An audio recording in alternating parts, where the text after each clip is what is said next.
Hey guys, so we're finally back. This is the big finale. I definitely wanted to thank everyone for pitching in and coming to see my Olympic series. We did some amazing review on each amazing athlete that I found very interesting at the Tokyo Games. So now that we have reached the end, I just want to thank everyone for liking all my videos and appreciating my recap channel. We'll definitely come back to regular schedule for American Horror Story review as well as other things. But until then, today we're gonna be talking about the legacy of Allyson Felix and what has she contributed overall as an athlete. This video is dedicated solely to Allyson Felix because I wanted to dedicate this video mostly to her. Maybe in the future I might do other videos on other athletes, but until then, this is the athlete we have for the final thing for our review. Now, we know that Allyson has started track and field at a very mid-early age. She started at the age of 18 back in 2004, but before then she was very successful in her youth years as well. She was champion in her 200 as well as 100 meters back in 2003. So she is some of the few athletes that's able to reach 5 Olympics in total. So we're gonna look through a journey of her each Olympic career that she has accomplished in each Olympic Games. Now here we have her family, Paul Felix, Marlene Felix, and Wes Felix. So the Felix family are very devoted Christians, as well as their faith is very strong. And Allyson also said that, you know, her talent is not just hers, but she loves to use that in her dedication to the Lord. So coming up to the trials as well as her first Olympics, she qualified at the US trials back in 2004, thus making her first Olympic team. Allyson Felix managed to run a time of 22:18 to get to the Olympic Games for her first games as an Olympian. So coming into the Olympics, she also mentioned that it was very overwhelming to be standing amongst greats, but that didn't take away from the performance that she had done her first Olympics. She definitely was the underdog, but coming in, she managed to work hard to be at the level where she was able to compete with some of the great athletes that we have still this day. The person that she was going up against was no other than Veronica Campbell Brown, who is revered as one of the best 200 as well as 100 meters specialists, especially in the 200. Now, coming into her first Olympics, Allyson had a lot of pressure coming in, but she managed to come right after Veronica Campbell Brown to win the silver medal at the Athens 2004 Games. She kind of felt bad and a bit like she didn't do too much, but let's not take away what she has done by winning her first Olympic medal at the age of 18 during the part where Veronica Campbell Brown was the sole favorite of running the 200. Now, Veronica Campbell Brown also did an Olympic before, which was in Sydney 2000. So her coming back is more like she was a veteran already at the games, running a 4x4 or 4x1 at the Sydney Games. But Veronica ended up winning the gold medal at the Athens Games, but Allyson definitely took the second spot as the youngster. She basically was new to this, but she managed to definitely lived up to the dedication of an Olympian already, had the mindset of the champion already. So coming in 200 was her very favorite event. She always mentioned that the 200 is a special event that she carries with her. So winning the 200 for her first Olympic second place, she did started to get emotional because she thought she didn't do hard enough to get to the position where she wanted to be first place. But she started realizing that to be at the age she is, to even win right behind elite athletes that were competing at the time, is a big deal. And she was the first athlete to go pro as a youngster back in that day as well. So we're moving on to what has happened from Athens, and as the years rolled out, she also won multiple championships. And then we started moving on to Beijing 2008. It was another chance of getting gold at the Bird Nest 2008. We saw that the dedication and hard work that Allyson put in from throughout the championships leading up to the 2008 Olympics, we saw that Allyson focus was the same as before, to definitely win that gold, to be very understand how to run the race, not to feel nervous at a position. But the person that she had as an obstacle was definitely yet again Veronica Campbell-Brown, the only person that stood in her way throughout the Olympics. Coming into the World Olympics, Allyson was the clear favorite for the US side of the field. But like I said, the person that was definitely pushing as well as pressuring more of Allyson was her challenger, Veronica Campbell-Brown. Yet again, they went neck to neck, and what has miraculously happened yet again, Veronica Campbell-Brown defended her 2004 medal, and thus winning a double 200 win. From 04 to 08, it was the same result for Veronica Campbell-Brown, winning a sensational time of 21.74, which was a faster time for the opening of the 21st century modern games. So Allyson was short yet again at the games. Always felt short that she couldn't done anything possible because someone's PR was faster than hers, she said.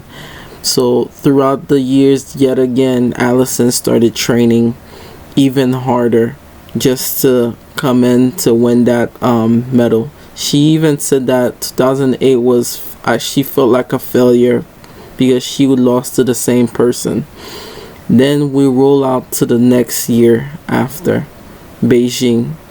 Allyson decided to switch up to focus more on 100 to gain speed as well as to train faster. We got into the London 2012 Olympic Games, where we saw the main thing. We starting at the trials of the US team. We saw Allyson coming into the 100 meters to compete and to get a personal best in third place with Jennifer Tarbo to basically make a duel to who was going on the US team. And then Allyson came back and ran in sensational time. This time was 21.69 at the US trials. And then she came back to run with a packed field who had Shelly-Ann Fraser-Price, Veronica Campbell-Brown, Carmelita Jeter, Sonia Richard-Ross, and Tiana Madison. All these people were at the field at the 200 trial Olympic final.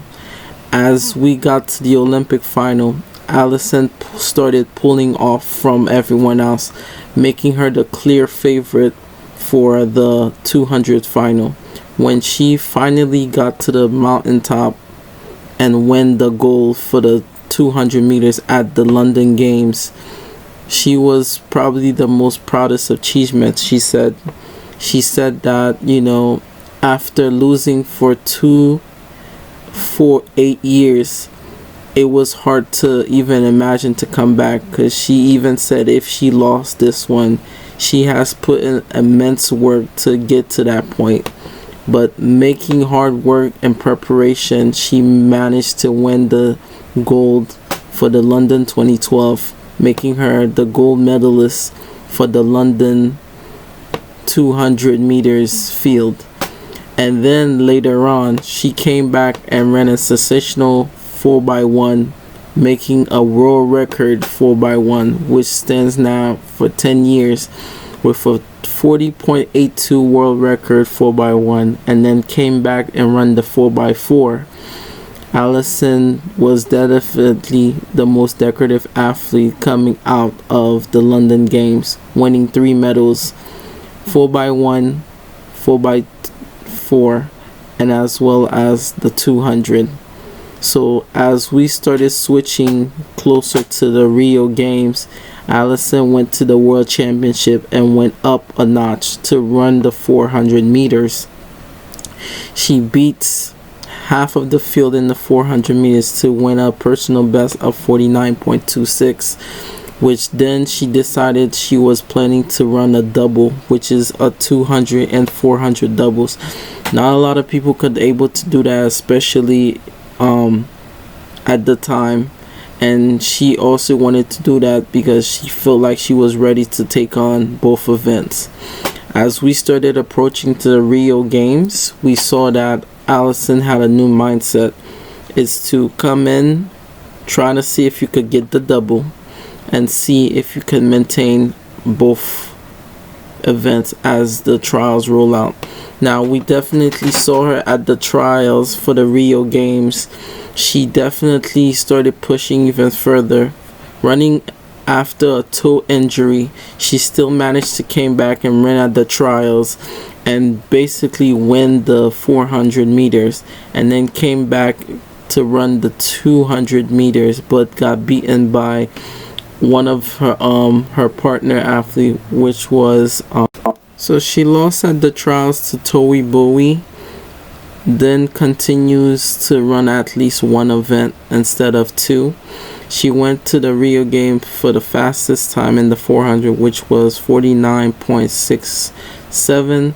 And then as the rounds started progressing, we had a new challenger to challenge Allyson, which was Shawnee Miller-Weibo at that time, who was running very good as well. So she was another returning threat from World Championships, who won second place at the World Championship to now at the Rio Games. They went neck to neck, and Shawnee Miller, from running very hard, she went to a dive, thus beating Allyson Felix in the 400. So Shawnee Miller became the Olympic champion. Then Allyson became second place silver medalist. And then we had Shericka Jackson, who ends the third place gold medal. Now, as that happened, we had another incident as Felix finished winning the medal for the silver. She came back to run the 4x1, and what happened is an incident happened where the athlete had to sign a petition for them to run again, but they had to run by themselves to qualify. The US team was the first time they were in this type of predicament, but because of the appeal, they were able to run by themselves, but at the same time to run the fastest split, thus pushing out China, which put the US right back inside the final of the women's 4x1. Now, as the 4x1 got in, even if they got the fastest time, Felix and the team had another problem. They was running in lane 1, and especially in lane one, we never knew what would happen because you're not really connected with the rest of the field. Now, good thing that Felix and the other team have good chemistry. They was running so fast that some athletes, they thought that they were standing still if you saw the race. So Felix was running second leg, which gave them just a huge leap to give the baton to English Gardner, and English Gardner gave it to Towie Bowie, thus making the U.S. team women's 4x1 win with a time of 41.01, which is a national record, as well as under, I think, an Olympic record as well, because the U.S. woman has the world record and the national Olympic record. And then Jamaica came right after the U.S. 4x1. So the women managed to get it done in lane 1 to win the 4x1.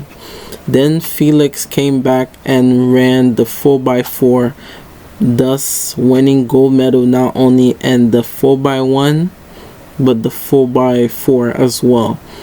And at the same time, Felix anchored the 4x4 at the Rio Games, and then winning a silver and 2 gold. Allyson was able to move up to the most decorative athlete of all time, behind Merlinati. And then we saw that the more world championships she has gotten, the better that Felix was able to move further on to the next future of the games. Now, Felix also said that this was going to be her last Olympics in Rio 2016, but because of what happened at the 400, she decided to give herself another try at the games in 2020. Now, during that time, Felix was also dealing with a problem where she had to basically deal with Nike. Nike decided that in 2017, Felix decided, after she was finished running at the World Championships in 2017. In 2018, we didn't hear from Felix for a while. We learned that she got pregnant and had a health problem where she had to go in an emergency C-section, giving birth to Cammie, which is her first child daughter. Now, we know that after what happened, she had to break a deal from Nike to move forward. Now, she is now partnered up with Athleta. Now, as we started getting closer to the Tokyo Games, as we know, we had the Doha Games, which came in 2019, which was the first time Allyson stepped back to the world of track and field, just coming back from childbirth. She managed to qualify to make the team for the Doha Games and won, making her now the most decorative athlete. And then we had COVID, which hit us very hard, and the Olympics for Tokyo had to be pushed another year. We still didn't know if it was going to happen, which what Felix said, but she still had hope to train harder, but at the same time to train safely for the games. So as we got to the US trials, Felix managed to pull a heartwarming and sensational comeback to win the trials second place in the 400 and ran the finals, but came in 5th place in the 200. Now we got to Tokyo.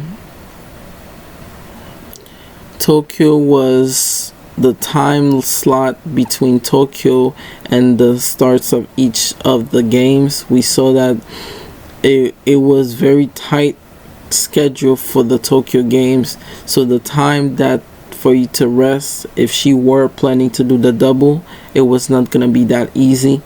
but Felix came to the Tokyo game running one Olympic event, and the coaches or team decided to put her in two events, which was the 4x4, and she was running her regular one that she qualified for, which is the 400. Now Felix started running the rounds, just taking it easy. Each round she started getting closer and more focused for each round. We saw that she even, trying to keep herself very relaxed, not to let the pressure take her on. Then we got to the final of the 400 meters.